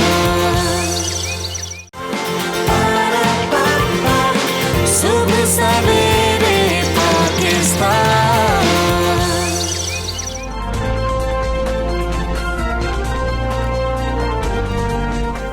वेलकम बैक टू सुबह सवेरे पाकिस्तान। नाज़रीन, इंसान हिम्मत करे तो कुछ भी नामुमकिन नहीं, ये साबित करके दिखाया जैकबाबाद की रिहायशी इरम बलोच ने। इरम हॉकी की बेहतरीन खिलाड़ी जिन्होंने अपने बलबूते पर हॉकी एकेडमी बना डाली है। हाँ जी, और कम सिनी में ही वालिद के दस्ते शफकत से महरूम हो गई थी। इरम बलोच ने घुटन ज़दा माहौल में अपने शौक हॉकी को परवान चढ़ाया और हर रुकावट को अबूर करते हुए कौमी खेल में अपना और अपने शहर का नाम रोशन किया उन्होंने। कौमी खेल की खिदमत के जज्बे से सरशार इरम बलोच ने सिर्फ यही नहीं बल्कि अपने पसमानदा शहर जैकबाबाद में हॉकी एकेडमी कायम करके मिसाल कायम कर दी है, जहाँ 40 से ज़ायद लड़कियों को तरबियत दी जाए। और बिल्कुल, और ये देखिए ना कितना ज़बरदस्त काम कर रही हैं। और उन्होंने कहा कि ये जो एकेडमी है वो गुज़श्ता 5 बरस से मतलब वो चला रही हैं। और ज़ेर तरबियत लड़कियों का ये कहना है वहाँ पर कि बेहतर ग्राउंड ना होने से कई मुश्किलात का हमें सामना करना पड़ता है। हुकूमती ताउन की बहुत ज़्यादा ज़रूरत है। और इस बानी stars women hockey academy Iram Baloch का ये कहना है कि हॉकी की खिलाड़ियों को फ्री ट्यूशन क्लासेस भी दी जाती हैं ताकि वो तालीमी मैदान में भी पीछे ना रहें। कई पेरेंट्स ऐसे होते हैं जो कहते हैं कि नहीं, हमारे बच्चों को सिर्फ पढ़ने दिया जाए। तो इसलिए अभी बहुत ज़्यादा ज़रूरी है कि खेल के लिए, बल्कि पढ़ाई के साथ खेल बहुत ज़रूरी है और खेल के साथ पढ़ाई बहुत ज़रूरी है। दोनों लाज़िम व मलज़ूम है, तो दोनों को साथ लेकर चलना बहुत ज़्यादा ज़रूरी है। बिल्कुल, हमारे साथ ही मौजूद है बासलाहियत और पुरअज़्म हॉकी इरम बलोच, उनसे बात करते हैं। अस्सलाम वालेकुम, गुड मॉर्निंग इरम। सबसे पहले तो बताएं कैसी हैं, और आप ये बताएं कि आपने अकेले एक एकेडमी बना डाली, इतनी सी उम्र में आइडिया कैसे आया और किस तरह से बनाई? जी वालेकुम सलाम, बहुत बहुत शुक्रिया। ये मैंने एकेडमी जो है, वैसे तो मेरा ड्रीम था शुरू से ही, मैं हॉकी लवर हूँ, मुझे बहुत ज़्यादा शौक था स्कूल लाइफ में हॉकी खेलने का, कॉलेज लाइफ में। लेकिन ये था कि कोई फैसिलिटीज़ नहीं होती हैं, जैसे कि आप देखा जाए कि कहीं पर भी बहुत कम से कम स्पोर्ट्स में फैसिलिटीज़ होती हैं और टीम भी बहुत कम होती हैं। तो 2017 में मैंने अपनी एकेडमी का आगाज़ किया, क्योंकि जैकबाबाद एक बैकवर्ड इलाका है, यहाँ पर जो है गर्ल्स को तालीम के लिए भी नहीं छोड़ा जाता स्कूल में। तो मैंने यहाँ के माहौल को देखते हुए ये कोशिश की कि इनको फीमेल कोच चाहिए। तो मैंने ये सोचा हुआ था कि मैं खुद ट्रेनिंग दूंगी अपनी गर्ल्स को। तो 2017 में आगाज़ किया, अल्लाह का शुक्र है काफ़ी सक्सेसफुल जा रहे हैं, लेकिन हमारे पास ग्राउंड नहीं है। हम बहुत ही ज़्यादा थैंकफुल हैं सिंध स्पोर्ट्स डिपार्टमेंट के, जो कि सेक्रेटरी स्पोर्ट्स डिपार्टमेंट सिंध हैं। उन्होंने हमसे वादा किया है और उन्होंने काफ़ी सपोर्ट किया है, इक्विपमेंट्स वगैरह दिए हैं, जिसकी सपोर्ट से हम लोग खेलते हैं हॉकी रेगुलर। ठीक है, ग्राउंड नहीं है तो अभी किस तरीके से ये ट्रेनिंग चल रही है, प्रैक्टिस चल रही है, एकेडमी चल रही है? जी हम लोग जो है फ़िलहाल तो रेत पर ही खेलते हैं। गर्ल्स कॉलेज है यहाँ पर, वहाँ पर हमारी ट्रेनिंग होती है और बाकी जो ड्रिल्स हैं कोशिश होती है कि जहाँ पर कोई फ्लोर जैसे कि टाइल वगैरह ऐसी चीज़ें होती हैं तो जगह जगह खेलते हैं। लेकिन जो फील्ड में एक्चुअल जो हॉकी की ट्रेनिंग होती है वो नहीं हो सकती हमारी। तो फिर ये होता है कि हम छोटे छोटे स्पॉन्सर्स लेकर, छोटी मोटी जो है कि सपोर्ट लेकर हम अदर सिटीज़ में जाते हैं जो आसपास के इलाके हैं, शिकारपुर, सखर है, लाड़काना है, तो या फिर समटाइम्स बड़े बड़े शहरों में जाकर हम ट्रेनिंग कैंप्स लगाते हैं जहाँ पर हमें अच्छे अच्छे कोचेस भी मिल जाते हैं। अच्छा इरम, वैसे जो हॉकी है वो है तो हमारा कौमी खेल, लेकिन अगर हम बात करें लड़कियों की तो लड़कियों को इतनी ख़ास कोई दिलचस्पी नहीं होती या उनको कोई इतना दिल नहीं करता कि हम हॉकी खेलें, या इसमें कोई उनकी इस तरफ कोई उनका ध्यान ही नहीं होता। आपको कैसे ख्याल आया, आप किस तरह से हॉकी के आई कि आपने सोचा कि मैंने हॉकी खेलनी है, और फिर हॉकी खेलने के साथ साथ आपने इसकी अकेडमी भी बनाई और अब आपने ट्रेनिंग का भी आगाज़ किया, ये तमाम चीज़ें किस तरह से आप लेके चलें? जी ये है कि मैं तो हॉकी लवर हूँ और बहुत ज़्यादा शौक था हॉकी खेलने का और हॉकी सिखाने का भी शौक है अब तो। लेकिन ये कि लड़कियों के लिए वाकई बहुत ज़्यादा डिफिकल्ट होता है, जैसे कि आप जानती हैं कि लड़कियों की शादियाँ होती हैं तो बहुत हार्ड गेम है, इसमें चोटें भी लगती हैं डेंजरस, और इसके साथ साथ धूप में खेलते हैं तो रंग काला भी हो जाता है। तो इसलिए काफ़ी चैलेंजिंग है लड़कियों को कहना, मोटिवेट करना। लेकिन यहाँ पर काफ़ी इंटरेस्ट है, टैलेंट भी है, अपनी खुशी से लड़कियाँ आती हैं, अकेडमी ज्वाइन करती हैं और हॉकी खेलती हैं। अच्छा चलें, आप हॉकी लवर हैं तो यकीनन आपके कुछ फेवरेट प्लेयर्स भी होंगे। आपको देख के यही लगता है कि आप भी उसी जनरेशन में से हैं जिन्होंने खेलते हुए रेहान भट्ट को देखा है, सलमान अकबर को देखा है, सुहेल अब्बास को देखा है, नदीम एंडी को देखा है, शकील अब्बासी को देखा है। फेवरेट इनमें से कौन सा खिलाड़ी था जिसको आप बहुत ज़्यादा पसंद करती थी देखते हुए? जी ऐसा है कि जिस दौर में हॉकी बहुत अच्छी जा रही थी हमारे मुल्क की, तो उस दौर में हम काफ़ी छोटे थे, लेकिन अभी वो चीज़ें देखते हैं, उनके जो मैचेस देखते हैं टीवी पर, यूट्यूब पर, तो शहबाज सीनियर जो हैं वो मेरे फेवरेट हैं और उनकी जो स्किल्स हैं और उन्होंने जो हमारे मुल्क का नाम रोशन किया है, ऐसे काफ़ी सारे हैं एथलीट। लेकिन ये है कि नेशनल टीम हमारी पूरी की पूरी अच्छी थी और अभी की जो टीम है मैं चाहती हूँ कि वो भी इंट्रोड्यूस होनी चाहिए और हमारी बहुत ज़्यादा विशेज़ हैं हमारी नेशनल टीम के साथ कि पाकिस्तान का नाम दोबारा रोशन हो। क्या बात है। अच्छा, फेवरेट पोजीशन कौन सी है, किस पोजीशन पे खेलना पसंद करती हैं आप? जी मैं सेंटर फॉरवर्ड और राइट आउट पर खेली हूँ, तो यहीं पर यानी पूरी टीम को आप ही खिला रही होती हैं। ज़बरदस्त कोशिश होती है। अच्छा इरम, वैसे आप जैसा से हम आपने बताया कि एकेडमी भी बनाई है, इसके साथ साथ आप ट्रेनिंग भी देती हैं, ट्रेनिंग के साथ साथ आप ट्यूशन भी आपने वो एकेडमी के साथ आपने ट्यूशन क्लासेस भी स्टार्ट की हैं, उसको क्या मकसद था उसको स्टार्ट करने का, और वो कैसे आप मतलब उनको क्लासेस किस तरह दे रही हैं लड़कियों को? जी हमारे शहर में जो है लड़कियां जो मेरे पास आ रही थी एकेडमी में, उनको तालीमी हिसाब से कोई ऐसी खास सहूलियात फराहम नहीं की गई। समटाइम जैसे अच्छी फीसेस भी अफोर्ड नहीं की, तो इस वजह से उनकी जो, और दूसरी बात ये बड़ा जो इशू आ रहा था लैंग्वेज का, जैकाबाद में ज़्यादा से ज़्यादा सिंधी लोग होते हैं और सराइकी स्पीकिंग बलोच कौमें होती हैं, तो इसलिए उनको उर्दू भी उनकी इतनी अच्छी नहीं, और जो है कि इंग्लिश भी बहुत ज़्यादा ज़रूरी है। किसी भी फील्ड में जाने के लिए तालीम का होना बहुत ज़्यादा ज़रूरी है। इवन घर पे रहने के लिए भी आपके पास तालीम का शऊर होना लाजमी है। तो इसलिए हमने जो है ज़मान फाउंडेशन लाहौर से ये सपोर्ट ली कि एटलीस्ट हमारे जो टीचर्स हम जो रखें अपने एकेडमी में हायर की जाए उर्दू और इंग्लिश की, तो उनकी सैलरीज और जो गर्ल्स के लिए बुक्स वगैरह हैं वो अगर हमें स्पॉन्सर की जाए, तो ज़मान फाउंडेशन फ्रॉम लाहौर उन्होंने हमें बहुत सपोर्ट किया है।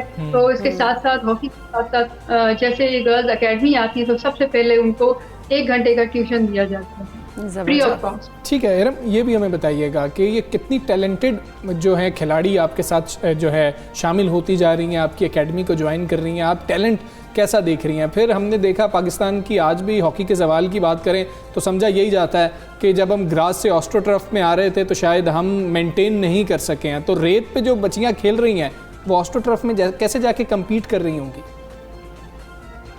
जी ये है कि हमारी लड़कियों की हिम्मत है बहुत ज़्यादा कि उन्होंने इन 4 सालों में इतना इम्प्रूव किया है कि हम काफ़ी जगहों पर जाते हैं तो जीत कर ही आते हैं। लेकिन यह है कि अभी भी बहुत ज़्यादा मेहनत की ज़रूरत है, लेकिन मेहनत तो किए जा रहे हैं, उसके साथ साथ फैसिलिटीज़ भी चाहिए जो कि बहुत ज़रूरी हैं। विदाउट ग्राउंड जो है हमारी जो अपनी एफर्ट्स हैं उनसे हमने जो है, मेरी एक लड़की जिसने पाकिस्तान बोर्ड की टीम को रिप्रेजेंट किया है थाईलैंड के टूर में 2018 में, और उसके साथ साथ एक मेरी स्टूडेंट ने आर्मी विमेन हॉकी टीम को ज्वाइन किया है, और इसके साथ साथ हमारी जो है लाहौर से नेशनल टीम को जो रिप्रेजेंट किया है कोच हैं, फीमेल कोच जो हैं मैडम सोनिया खान साहिबा, उन्होंने हमें बहुत ज़्यादा सहूलियात फराहम की है कि हमारी गर्ल्स उनके पास जाकर ट्रेनिंग भी लेती हैं, और उसके साथ साथ वहाँ पर उनकी जो है क्वालिफिकेशन वगैरह उनको डिग्रीज भी मिल रही हैं, उनकी एडमिशन भी हो रही है। बिल्कुल। अच्छा इरम, आपके फ्यूचर प्लान्स क्या हैं? क्योंकि अभी तो आप बहुत ज़बरदस्त काम कर रही हैं, हमें उम्मीद है कि फ्यूचर में भी आपके कोई प्लान्स होंगे बहुत बड़े। जी हमारा तो यही है कि जैसे ही ग्राउंड हमारे पास बन जाता है तो हमारा फोकस इसी चीज़ पर है कि लड़कियां खुद अपने बिहाफ पर अपनी मेहनत पर आगे जाएं और जॉब्स हों, उनकी मंथली स्टाइपेंड और जॉब्स हों, ताकि वो फैमिली को भी कोई जवाब दे सकें कि हमें हॉकी में क्या हासिल हो रहा है। तो ज़्यादा से ज़्यादा कोशिश यही है कि मैं अपने शहर की जितनी भी गर्ल्स हैं उनको स्पोर्ट्स में ले आऊँ, फील्ड में ले आऊँ, और ये भी साबित हो सके कि स्पोर्ट्स भी एक अच्छी फील्ड है और इसमें कुछ हासिल भी हो रहा है। क्या बात है इरम, बहुत शुक्रिया आपका। सबसे पाकिस्तान का आप हिस्सा बनी, बड़ा आप काम कर रही हैं और कौमी खेल हॉकी के लिए ये काम कर रही हैं। हम उम्मीद करते हैं कि जो सहूलतें हैं वो मिलें आपको, ताकि जितनी बेहतरीन आप ये खिलाड़ी पाकिस्तान के लिए तैयार कर रही हैं ये मजीद अच्छा खेल पेश कर सके। सहूलतें मिलना बहुत ज़्यादा ज़रूरी है। सहूलतें मिलेंगी तो ओलंपिक्स में भी हम यही बात कर रहे हैं, आएगा। बिल्कुल ऐसे ही है। कुछ बात आखिर में क्रिकेट की भी करनी है। बिल्कुल। किंगस्टन में होने वाले दूसरे और सीरीज़ के आखिरी टेस्ट में पाकिस्तान ने पहले दिन के अख्ताम पर 4 विकेट्स के नुकसान पर 212 रन्स बना लिया, और रोशनी कम होने की वजह से पहले दिन का खेल जो है वो जल्द ख़त्म कर दिया गया था। अच्छा, वेस्ट इंडीज़ के कप्तान ने टॉस जीता था और पाकिस्तान को बैटिंग की दावत दी थी, और बाबर आजम भी कह रहे थे कि हम भी शायद बॉलिंग करते। अच्छा तो बिल्कुल नहीं था पाकिस्तान का आगाज़। 2 रन्स पर पाकिस्तान के 3 बैट्समैन पेविलियन वापस चले गए थे। पाकिस्तान के फील्डर, मैं बैट्समैन तो नहीं कहूँगा, इमरान भट्ट जो है वो भी आउट हो गए थे, और ओपनर आबिद अली आउट हो गए थे, और साथ ही अजहर अली बिल्कुल। अब ये सिचुएशन है, लेकिन उसके अलावा अगर हम बात करें कि मारूज को विकेट वो दे बैठे, उसके अलावा अगर अजहर अली की बात करें वो भी बगैर कोई रन बनाए पवेलियन लौट गए थे। इमरान भट्ट की बात करें, जिस तरह से हमजा ने कहा है कि वो बैट्समैन तो नहीं है, फील्डर खेल रहे हैं शायद। बिल्कुल ऐसे ही है, तो वो भी 1 रन बनाकर ही आउट हो गए, और ये हमारे ओपनर्स हैं। लेकिन क्या बात है, बाबर आजम और फवाद आलम ने क्या बेहतरीन बैटिंग की है, पाकिस्तानी बैटिंग को सहारा दिया। दोनों बैट्समैनों ने निस्फ सेंचुरियां स्कोर की। फिर बाबर आजम आउट हो गए, 75 रन उन्होंने बनाए और कैच आउट हो गए स्लिप में, और फवाद जो हैं वो रिटायर्ड हर्ट हुए। और इस वक्त फ़हीम अशरफ खेल रहे थे, उन्होंने भी अच्छी बैटिंग की है। अभी तक 23 रन पर नॉट आउट है। मोहम्मद रिजवान जो हैं वो भी 22 रन पर नॉट आउट हैं। हम बात करेंगे, हमारे साथ मौजूद हैं स्पोर्ट्स एनालिस्ट मिर्ज़ा इकबाल बेग साहब। मिर्ज़ा साहब अस्सलाम वालेकुम, गुड मॉर्निंग सर। सर कैसा खेल आपको लगा? ओपनिंग की बात कर ली जाए, ओपनिंग फिर एक दफ़ा फ्लॉप हो गई। अगर ख़ासतौर पर इमरान भट्ट की बात कर ली जाए, एक 50+ स्कोर है सिर्फ अब तक। वालेकुम अस्सलाम हमजा और इकरा। मसला ये है कि पाकिस्तान का ओपनिंग प्लेयर अगर आप उसकी परफॉर्मेंस पर देखें गुज़िश्ता 19 इनिंग्स में, टेस्ट इनिंग्स में सिर्फ 1 मरतबा ये 50 या उससे ज़ायद रन बनाने में कामयाब हुए। और उसके अलावा इनकी परफॉर्मेंस अगर आप देखें कि 11 मरतबा 0 और 6 के दरमियान ही हमारी पहली विकेट गिर गई है। तो जब ओपनर्स आपके अच्छे नहीं होंगे, आपका आगाज़ अच्छा नहीं होगा, तो आपकी मिडिल ऑर्डर पर डेफिनेटली दबाव पड़ेगा। अजहर अली भी ऑफ कलर नजर आ रहे हैं। 89 टेस्ट मैचेस का तजुर्बा, 6000 से ज़ायद रन, 18 सेंचुरियाँ, 33 निस्फ सेंचुरियाँ, लेकिन अजहर अली बिल्कुल इस सीरीज में बिल्कुल बुझे नजर आए। और अजहर अली पे बहुत रिवॉल्व करती है पाकिस्तान की बैटिंग। तो मैं समझता हूँ कि ओपनर्स की नाकामी पाकिस्तान के मिडिल ऑर्डर पर जो है वो बहुत ज़्यादा प्रेशर डाल रही है, जिसकी वजह से पाकिस्तानी टीम क्रम्बल कर जाती है। आखिर कब तक बाबर आजम और टेस्ट मैचेस में फवाद आलम अपने कांधों पर पाकिस्तान की बैटिंग का बोझ उठाएंगे? मेरे ख्याल में सोचना चाहिए लैपटॉप चीफ सेलेक्टर मोहम्मद वसीम को कि टीम की परफॉर्मेंस डिटीरियोरेट हो रही है टेस्ट क्रिकेट पे, लेकिन कोई पूछने वाला नहीं। आपने सही कहा कि एज अ फील्डर अगर आपने खिलाना है तो एक से एक फील्डर है, आप उनको खिला लें, फिर आप बैटिंग पर तवज्जो ही ना दें। बहुत सारे मसाइल हैं हमजा। अच्छा मिर्ज़ा साहब, अगर हम बात करें हमारे टॉप ऑर्डर की, हम देखते हैं कि दुनिया का मुझे लगता है हर मसला हल हो सकता है, लेकिन जो पाकिस्तानी कौमी टीम का जो टॉप ऑर्डर है ना वो बेहतर नहीं हो सकता। आखिर मसला क्या है, क्यों नहीं हम इस चीज़ में बेहतरी लेके आते? इकरा, उसकी बुनियादी वजह ये कि हम तजर्बात करते रहते हैं, पसंद नापसंद की बुनियाद पर 11 रुकनी टीम का इंतखाब करते हैं, जिसकी वजह से हमारा मिडिल ऑर्डर और टॉप ऑर्डर सेट नहीं हो पा रहा। अब आप देखिए टेस्ट मैचेस की मैं बात कर रहा हूँ, क्या सऊद शकील इतना अच्छा बैट्समैन है, उसको लेकर घूम रहे हैं, आप खिलाएंगे नहीं? एक कोई सेट पैट 11 खेलें, एक आध चेंज कर दें, जैसे कल यासिर शाह की जगह नुमान अली आ गए। शाहनवाज दहानी को क्या आप सैर कराने लेकर गए? सऊद शकील को क्या आप सैर कराने लेकर गए? जाहिद महमूद को आप किस लिए लेकर गए? अगर इनको खिलाना नहीं है, इनको सैर करानी है जिम्बाब्वे, साउथ अफ्रीका, फिर उसके बाद वेस्ट इंडीज, तो फायदा क्या है? मेरे ख्याल में विजन की कमी है और इनकी नीयतें ठीक नहीं है। मैं पहले भी कहता रहा हूँ और अब भी कह रहा हूँ कि अमाल का दारोमदार नीयतों पर होता है, इनकी नीयतें ठीक नहीं है। आखिर बाबर आजम कब तक परफॉर्म करेंगे? आखिर फवाद आलम कब तक परफॉर्म करेंगे? कल वो क्रैम्प पड़ने की वजह से मैदान से बाहर चले गए, आज तवक्को है कि वो आए। तो मैं समझता हूँ कि बहुत सारे ऐसे अवामिल हैं जिन पर गौर करना चाहिए। और अब अगले महीने तो पीसीबी के चेयरमैन की तब्दीली भी अमल में आ रही है हमजा, तो अब देखें क्या होता है। क्या चेयरमैन तब्दील होता है, वसीम खान घर जाते हैं या नहीं? सर ये रमीज राजा साहब के हवाले से जो है ना नाम सामने आ रहा था, आपके पास सर अंदर की खबर क्या है, कोई हकीकत है इसमें? मेरे ख्याल में अभी तो खबरें उड़ाई गई हैं। रमीज राजा जो है वो वाकई में पढ़े लिखे हैं, उन्होंने MBA किया है पंजाब यूनिवर्सिटी से। माजी में जब मुजीबुर रहमान साहब PCB के चेयरमैन थे तो रमीज राजा साहब चीफ एग्जीक्यूटिव रह चुके हैं PCB के, तजुर्बा तो है उनको। अब देखते हैं एडमिनिस्ट्रेशन, और MBA भी उन्होंने किया हुआ है, एडमिनिस्ट्रेशन में वो क्या करते हैं उनका नाम आ रहा है। लेकिन उनके अलावा पाकिस्तान के फॉर्मर बड़े रीनोन्ड लेजेंडरी क्रिकेट कमेंटेटर थे उमर कुरैशी मरूम, उनके साहबजादे जावेद कुरैशी का नाम भी आ रहा है कि जावेद कुरैशी साहब जो है वो प्राइम मिनिस्टर के बड़े क्लोज है और हांगकांग के एक बैंक से आए हुए हैं। उनको गवर्निंग बोर्ड का मेंबर बनाया गया है। पाकिस्तान अंडर 19 की कप्तानी कर चुके हैं, जिसमें सलीम मलिक, रमीज राजा ये सब शामिल थे। तो देखे होता क्या है, कहीं जावेद कुरैशी CEO ना बन जाए और कहीं रमीज राजा साहब जो है वो PCB के चेयरमैन ना बन जाए। अभी और भी लोग हैं हमजा, PCB के चेयरमैन के लिए हर शख्स के दिल में ख्वाहिश मचल रही होती है, क्योंकि ये इतनी हाइप वाली पोस्ट है कि बहुत सारे सियासतदान, बहुत सारे